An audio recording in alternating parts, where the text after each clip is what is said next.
We continue to urge the same, which is for the Belarusian authorities to release and rehabilitate the prisoners that they have, and we are strengthening at the same time as we do that our ties with the opposition. We also discussed the situation in the Middle East and in Egypt in a more restricted form.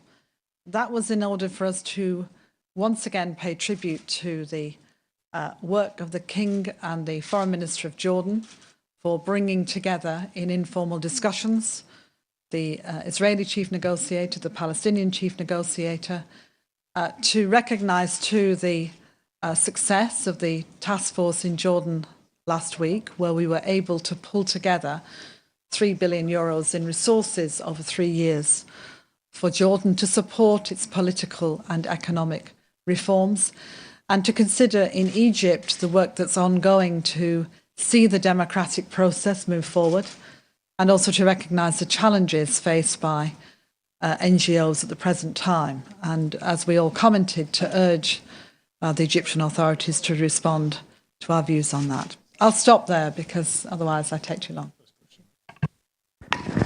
Just introduce yourself. Yes, Georgian Public Broadcaster, Madam Ashton, I want to ask you again about Georgia. We know that Georgia was among the topics today. When the negotiations can start between EU and Georgia about visa-free regime, and also what steps must Georgia take to speed up this process? Thank you very much. It is absolutely always the case that the one subject I don't mention from the Foreign Affairs Council is always the first question. I should have predicted. We had a good conversation about Southern Caucasus today. And you'll know that I was in Georgia towards the end of last year and meeting with President Saakashvili. I'm very keen that we see movement on a number of different fronts with Georgia, deep and comprehensive free trade agreement and movement on the visas. It'll be Cecilia Malmström who will take forward the technical work, and it's important that you refer to her in terms of her detailed analysis. But from the political side, 2 points. One is very clear Foreign Affairs Council support, strength of the relationship with Georgia, and two, a strong desire to see Georgia be able to move forward and to pay tribute to the fact that they worked with us on the accession of Russia to the World Trade Organization and have been a strong regional partner. In the Bulgarian from Reforma newspaper, Mexico, a question about your recent visit to Mexico. We are aware of the dialogue on security with Mexico, but we would like to know in concrete which kind of cooperation will offer European Union to Mexico in this field. And another question is about the illegal migrants that are crossing Mexico to the United States. We heard about a law violation of human rights against the migrants. Do you make any call for protection of human rights of migrants in Mexico? It was a great privilege to visit Mexico not once but twice in just over a week. And you have a very beautiful and interesting country. I met with the President Calderon, to talk about a number of issues, but to recognise the work that's going on to combat the real problems of organised crime, very difficult issues. And what we offered is to try and add our support in different ways. First of all, in the sort of ways in which we can help with investigations. So through Europol, through the kind of, for example, forensics work that is done in other countries, through support for training on police forces and other ways. But it's your country, and therefore it's for you to, if you like, decide how best we can support in practical terms. But that was very much a part of the conversation. Between the United States and Mexico is not for me. A more broader question about human rights is that we are very clear with all our partners, and Mexico is a strong strategic partner, that human rights have to be at the core of what we do. I always say that for human rights to apply, you simply have to be human and here. And it's important to make sure that that is implemented in all cases. Augustin Palok, Youth and List and co-editore. after the agreement between Kosovo and Serbia on Friday, there was ensuring Kosovo people that this agreement does not put into the question independence and territorial integrity of Republic of Kosovo. You yourself also said that this opened the way forward for Kosovo to have contractual relations with European Union. Can we say now that Kosovo, that there are no more obstacles within EU to have to sign and have agreements with Kosovo as a state, like the stabilization association agreements are for other countries? All of them are signed between EU member states and the one state from the region. So is Kosovo going to have the same perspective to sign the same stabilization association agreement with EU as an independent country? Well, let's just say there are many steps in what you've just described. And what was discussed and looked at in terms of the dialogue was how to move forward for Serbia and for Kosovo in different next steps. The critical issue for Kosovo that came out of the dialogue in terms of what we call regional cooperation is Kosovo being able to speak for itself. And that's hugely important and hugely valuable, in my view, because it enables politicians to sit behind their nameplate and say what they think and believe. There are many other steps on the way, and what the Commission is proposing is what's called a feasibility study. It's the natural very first part that looks at the potential of having a stabilisation association agreement. Doesn't mean it will happen, doesn't mean it won't happen. It's the feasibility study. And what was so significant about the dialogue and the importance of what was discussed was that it helps to move people forward bit by bit. This is a journey that Serbia and Kosovo are on, and a journey that Kosovo is on in terms of its relationships way beyond itself and its relationships internationally. But I think it was a significant series of steps on that journey. Permettez-moi de vous poser la question en français. Khaled Al-Garabli de l'atelier russe Rush Today Arabic. Est-ce que vous avez une idée sur les avoirs de la Banque centrale syrienne? Première question. Deuxième question, est-ce que vous êtes convaincu que ces sanctions vont arrêter les massacres commis en Syrie? Pourquoi vous ne parlez pas d'intervention militaire comme en Libye?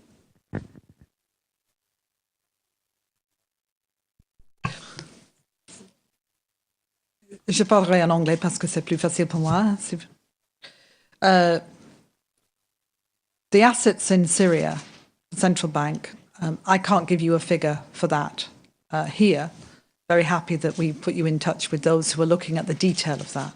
You know that we have people here who consistently look at not only what our sanctions do, but how they work, how they can be avoided, how we need to make sure that we are targeting properly. And that will be important to get right. Oh, yeah. Sorry, I didn't understand that. The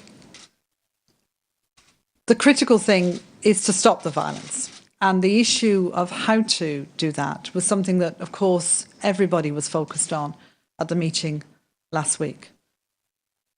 We need to get the regime, Assad, to stop killing the population. And we need to find ways in which, for the right reasons, that comes about as swiftly as possible, and we move forward. In our perspective, it is very straightforward. You cannot lead your people, murder them, and remain in leadership.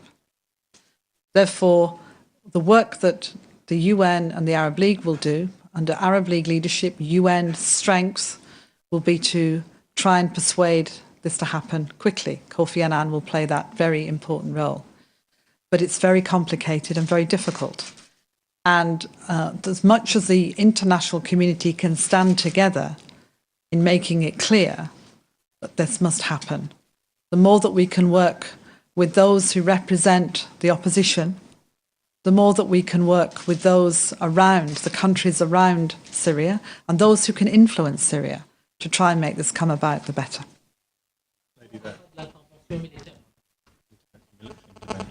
I know,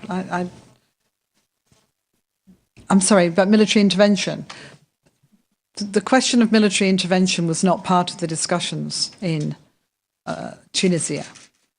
Military intervention requires many, many things, not least the certainty of the United Nations. And as you know, we're nowhere near that.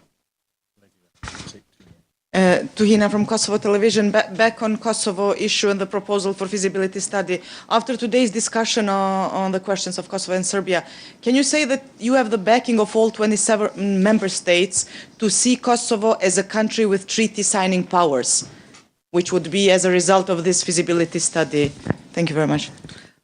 Well, I said we were at the beginning of that process, and tomorrow at the General Affairs Council, there will be a discussion, as you know, which will look at the position of Serbia and will also take into account, because it's a different type of discussion, the situation for Kosovo. So I don't preempt that discussion. What I'm clear about is that the Commission is very keen to move forward on that feasibility study and has said it will do so. And we will then see what the results of that are and where that then leaves Kosovo in terms of next steps. The High Representative has their next meeting at 5 o'clock, so I'll take Nouruddin's question then. I'm afraid we're going to have to stop. Ashton, Nouruddin Fridi from Al Arabiya News Channel. I have a short clarification on paragraph 5 of the communique about the European Union recognition of the Syrian National Council as representative of the Syrian. Did you discuss this recognition with the Arab League? I mean, this statement, is it coordinated with the Arab League, and why it's not the unique representative? And if I may, I have another question on Jerusalem. Many aggression, let's say the settlers are trying to invade the Al-Aqsa Mosque. Plus, also, there are anti-Christian slogans written on church in Jerusalem. My question is, can you comment on this, let's say, environment or atmosphere, and if your diplomat are following that closely, because this is a very serious one. In terms of the wording in the communique, we're very clear that we recognise the Syrian National Council as an interlocutor, okay? The discussion was around how to phrase and word that so that it gave maximum effect to what we meant. And it links very much back to the discussions that took place in Tunis on Friday. So you'll find that there's a commonality of view. We all recognise there are different groups in Syria, and it's important that we are able to talk with opposition groups. We urge, as much as possible, the coordination, the consolidation of the opposition groups, but others have come to talk to us in Brussels, and we continue to do so. But it was extremely heartening to hear the views of the Syrian National Council, and it's important that we do say they are an interlocutor for us. I think that's the most important part of it.